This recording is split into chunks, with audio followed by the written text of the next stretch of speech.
Hi friends, and welcome back to AmandaMuse. So by the title of this video, you can probably guess that this video is going to touch on breastfeeding. And I was inspired to make this video based on recent events like yesterday, or actually today when I'm filming this, but the Women's March that has had just a profound impact for me and for women everywhere. And it's very inspiring, and it really got me thinking about community and the type of community that women have the opportunity to create, which leads me into the subject I want to talk about, which is motherhood and how important it is to support and uplift one another. What I'm referring to is an article that I've seen going around about a Canadian woman who was suffering from postpartum depression. This article has been just trending everywhere just because of the tragedy that it is. But Florence Leung was a mother to a very new baby, and she had postpartum depression, and she ultimately took her own life.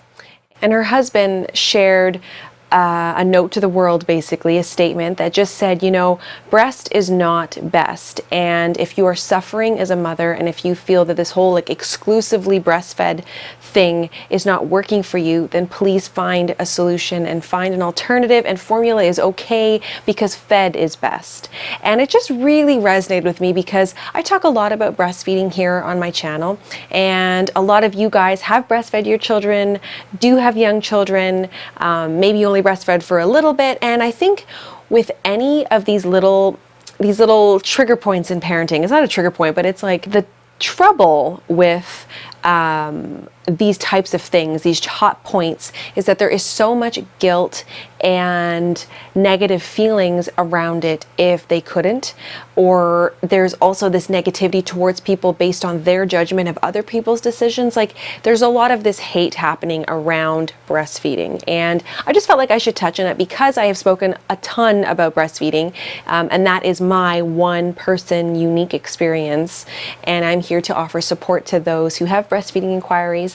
But I've always said in any of my videos, probably all of my breastfeeding videos, I've been sure to say that fed is best, and that is the bottom line. That is the utmost important thing. If breastfeeding doesn't come naturally to a person, that's okay. It just didn't work out. Not a big deal. Formula is there. Also, if that person chose to formula feed for whatever their own personal choice was whatever, that's okay too.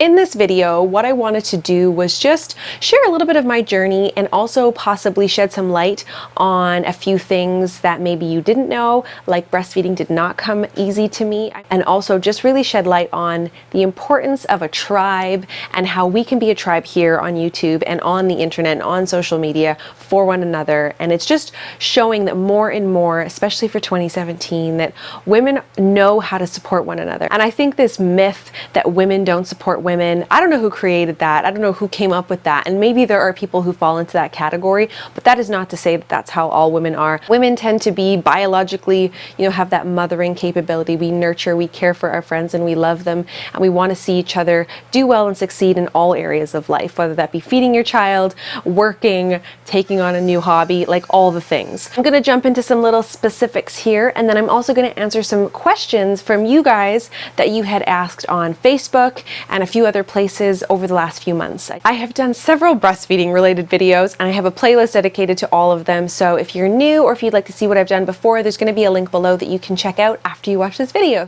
So before I get to your questions, let's just talk a little bit about some of the struggles I had when I was a first-time mom. So I only started my YouTube channel when Esme was maybe 6 months old, 8 months old. So there's a whole chunk of time there that I didn't really talk about, and I may have gone back, but it's like way in the archives. So what I will say is this. With Esme's birth, I had in my head a very black and white picture of what that birth was going to look like. I wanted a natural birth. I wanted a water delivery, which was possible even though I had my child, I had both my kids actually, in Malaysia. The doctor that delivered my children was the pioneer, is the pioneer of water birth in Malaysia. And so I was really lucky to have him in my city, which was great. And I did attempt it, however, it did not work out. And I ended up having almost like I do have a birth story about Esme if you'd like to go watch it. I certainly had a bunch of interventions for Esme's birth, which was kind of traumatic, and I don't even really like to think about it in my brain. But in the end, I had to have a C-section. It was the best for Esme and I, and she was in distress. Again, there's a whole video dedicated to it. But needless to say, I had the C-section, and it was such a traumatic experience for me that they had to basically like knock me out afterwards. So I delivered her at 6 p.m. and I didn't actually get to hold her, feed her, anything for the first 12 hours. She was in the NICU, and oh, it still breaks my heart to think about that. I mean, it's amazing how a woman's birth will affect her, like how you were made to feel and how you experience your birth. Your birthing experience is unbelievable how it affects you. So anyways, I'm sure you guys can sympathize with that if you've had children. That was really hard. I was really worried. I remember when I finally, woke up and was kind of myself again, that she wouldn't take to the breast, and she'd been in the NICU, so they had to give her fluid, but they didn't actually give her formula. And anyway, long story short, she took to the breast very well. That said, my latch was really crappy and it was really painful, and I had really sore nipples, and it was honestly the most difficult thing I have ever done aside from delivering her. And maybe it was harder because it was a longer period of time. Like the birth was 29 hours. The painful breastfeeding was 6 weeks, like that was insane. And the first 3 weeks, it's hard because I'm going back in time here, but the first 3 weeks of her life, I didn't have any friends. Really, let's be honest. I had no friends in the city I was living in. I think I had one or two. They didn't have kids yet, so it wasn't really like I could ask them questions. No one in my family had breastfed, so I had nobody to ask questions there. And I was the first of my friends to have kids, really, is what it comes down to. Basically, there was no one. But here's what there was. There was the beautiful world of the internet. I had probably watched every breastfeeding video available. Videos that I researched were how to latch. I had, certain people in the industry that I looked up to, like Dr. Jack Newman. I was a big fan of Dr. Sears. I still am. All of their research and just articles on the internet. Like I was consuming information very fast. That's all I would do. I'd be on my phone, like trying to find more tips, how to make breastfeeding easier, because I wanted to be successful at it. I also had a partner that was very supportive, which helped. When I was really struggling, he didn't push the formula. Now, you guys probably know all of that because I've talked about it before. But the thing is, I actually was desperate to get her on formula. Like I had a very conflicting experience. I was in so much pain. I remember I would pump once a day, and I would actually look forward to that one time I would pump and Dean would feed her my pumped breast milk, and I would just sit there like, I'm so happy to be missing that feed. Like this did not come easy to me. And my baby's breastfed, I think it was once every hour or maybe once every 2 hours for a really long time. And that was just really hard. I mean, honestly, when people ask me about having a third child, I'm like, I'm not ready. Like, it's no joke, those newbie days. What I found so difficult was just the physical exhaustion that nobody can prepare you for with your first child. Like, there is no book you can read, nothing anybody can tell you. You just have to go through it. And it was intense. So all of that, I really struggled. I basically felt like all I did was sit on my sofa with my boobs out breastfeeding. I tried to pump as much as I could. I think what I'm trying to say is it does not come easy for everybody, and it's up to you to decide what your goals are and what your limit is. And my dear friend, one of my best friends, she tried as she might, she really wanted to breastfeed, but in the end, she made a decision that, a happy mother is better for her entire family than breast milk. And to me, that is probably one of the most difficult decisions she had to make, because there is this judgment that happens in the mom community, but yet the most important decision she could make for herself and for your baby. Because there's always that thing, they talk about, like when you're flying, if there's ever an emergency situation, you have to put your oxygen mask on first before you help the person beside you. And that is true. If you are not looking out for you, who else is going to do that? Like, unless you have a super hyper attentive spouse. And you know what? Even that statement is false, because I'm pretty sure in the case with Florence, her husband seems like a very caring man, and he was there and helping her, but there's only so much you can do when your wife is in the throes of postpartum depression, which I have never experienced. I mean, I experienced the blues, the baby blues, but I can't say that that's anything like PPD. And if that mother is in the depths of postpartum depression, then she does not have the capability to help herself to a certain degree.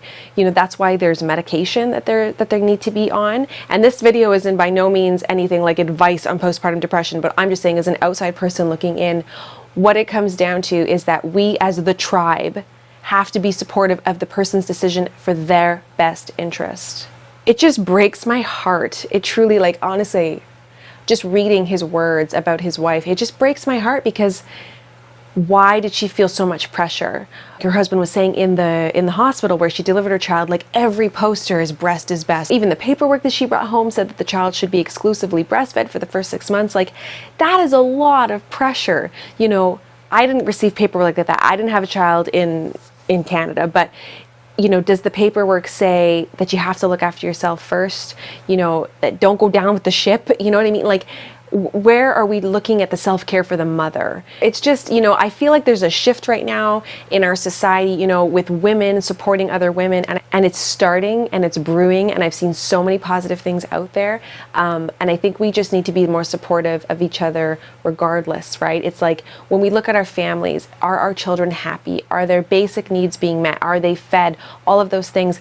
Does it really matter what it is that they're being fed with? Is what I'm coming down to. So I remember going to my first baby group, and I didn't know any of these women or these babies. I had just met this one woman one time, and I have talked about and raved about how valuable that baby group was, but that very first baby group was the scariest thing I had ever done. Like, I didn't know what I was doing with breastfeeding. I was very uncomfortable to breastfeed in public. And I didn't feel comfortable exposing my breasts to nurse my child, even though it was other women. I wasn't comfortable in my body. Like, there was so much going on postpartum. And I guess it was like those women, you know, they created an environment where you could share your struggles and you could, you know, talk about things you were going through, like from bowel movements to leaky breasts to like talking about sex and all those things. And I think it's so important to find that, whether it's in person in an actual real life play group, if you have best friends or girlfriends that have had children, or if it's finding a Facebook page, you know, in your local area, or a YouTuber, you know, where you can share and have that sense of community. It's so important. I mean, I'm not professionally trained in any of this, but I think it's safe to say that by nature, we are pack type of people. I mean, as much as I'm an independent lone wolf type of woman, I treasure my friends and I value them, because I feel like having that like safe spot to land and share your struggles is so valuable. So if you don't have that in your life right now, I really encourage you to seek that out. And if you find that you're in a situation where you're struggling with toxic people, and you know what, those toxic people can be family. Let's be honest. If you have a mother or a mother-in-law or a spouse who is going against your wishes or not supporting you in your parenting choices, you need to talk about that. And if it's not something that can be solved, it's like you need to create boundaries. Those boundaries are there not to hurt another person, but to protect you and your decisions. Whether it's you want to bottle feed and you're feeling pressure to breastfeed, lay down the law.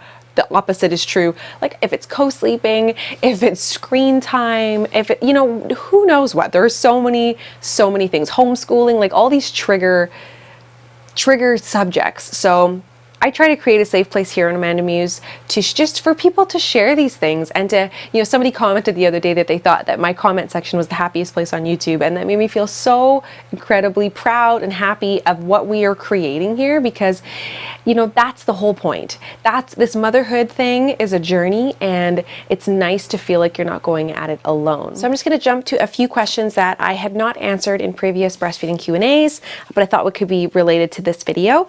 So the first one was from Jenna Nicole, and she was wondering about, you know, as a first-time breastfeeding mom, you know, struggling with feeling like you don't have enough milk, and just how did you deal with being a breastfeeding first-time mom. So I think I touched on that just previously, but it really comes down to just soaking up as much information as you can from the right sources that make sense with your plans and your goals. So if you want to breastfeed fully, find somebody who does that, seek out answers from them, mimic what they do if you can, have a good support team, again, for whatever decision you choose to do. If you are exclusively pumping, exclusively breastfeeding, doing a combination of formula and breast milk, or if you are, you know, this question is of course about breastfeeding, so, you know, that's kind of what you have to do. Like, I tried a lot of different things. I tried supplementing a little bit with formula. Esme never really took to it.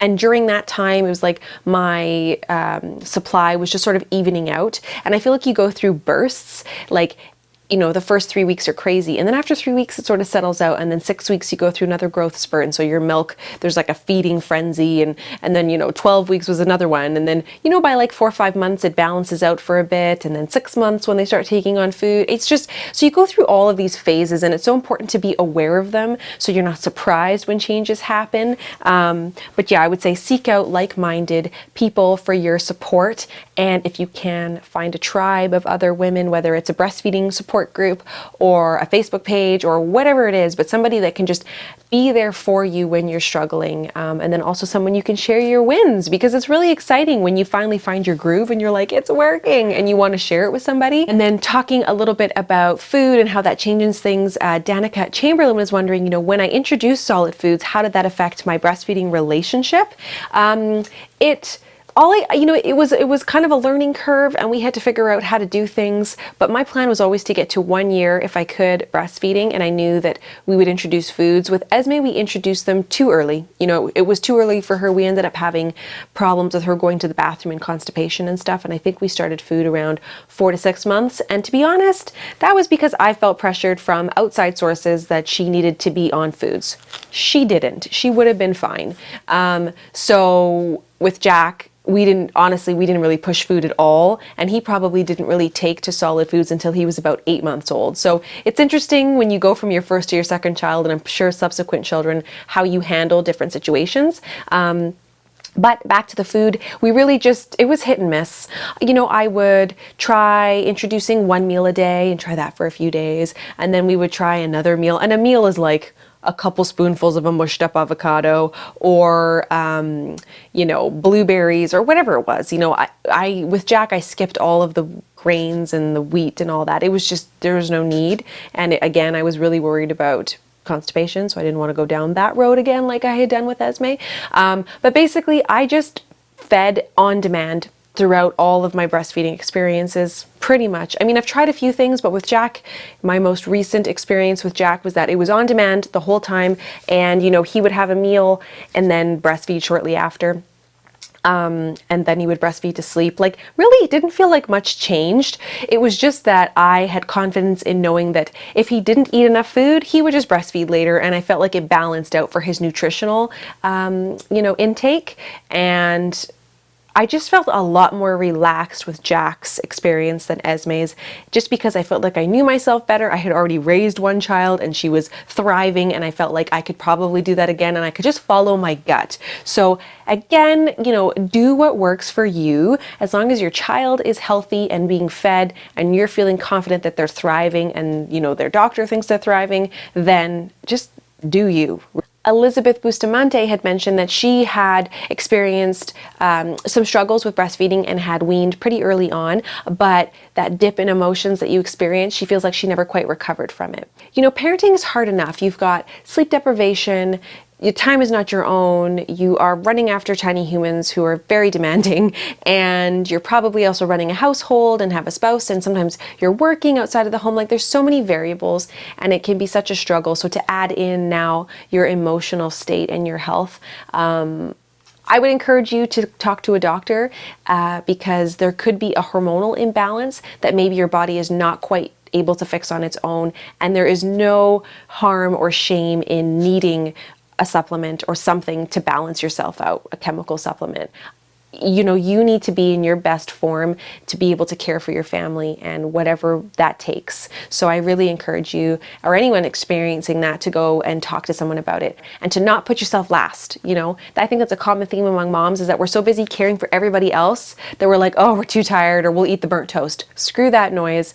Take care of yourself and put yourself first. So definitely. Back to the story about Florence Leung, you know, in the article it said something like about 6 to 13% of Canadian moms will experience postpartum depression, and that they imagine that that number is actually much higher because not everybody will seek out help for it. So you're not alone, you know, and actually what's interesting is PPD can show up to a year after you've had a child. So you might think you're in the clear and your baby is like 8 months old, and all of a sudden there's a change, and it could be triggered by weaning of breastfeeding, you know, who knows? So there's no shame in getting help. You need to do it for yourself. And sometimes, you might not realize that there's been that big dip or that there's this change, but people that love you and that surround you may come to you and say, maybe we should talk about this, or maybe we could go talk to a doctor about it, and maybe try not to resist that, because I think we can maybe put our defenses up. I thought I would end this on a light note because I had this exchange with Devin Peters, who is a viewer of mine,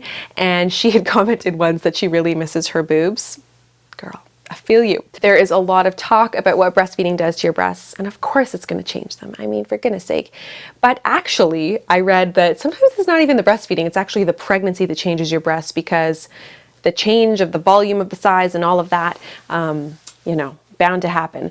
And yeah, I totally miss my old boobs. Oh my God, when I look at pictures of myself, like in the past, I used to be a cheerleader, like up in that outfit, and damn, things were perky. I was also like a lot thicker, so there was just more of me to love, and I'm sure like most breastfeeding moms, you did a good thing. You fed your babies for a long time with your body, and your body is bound to change just as a result of like growing a human, and then age and all of that. And I think this is a whole other subject matter, but also, if you feel like you're really not cool with your body and you want to do some sort of enhancement, girl, you do you. Because at the end of the day, it all comes back to like self-care. How you feel in here, how you feel about yourself is going to just ooze from you. It's going to affect everybody in your life, everybody in your circle.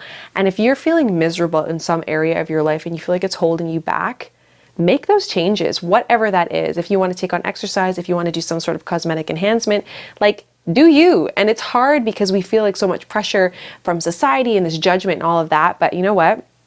We need to be happy in this life, and we need to be happy for other people because they've made choices that make them happy. Even if it's not something we would do ourselves, why can't we be happy for other people? It's like spread kindness, spread love. I'm always trying to preach that here, and I try to just practice what I preach. I don't even try to preach it so much, I just try to do it. So anyways, I'm gonna wrap it up. This was a pretty lengthy, chatty video. It's also very late at night when I'm filming this, so I'm like, did any of this make sense? Let's hope.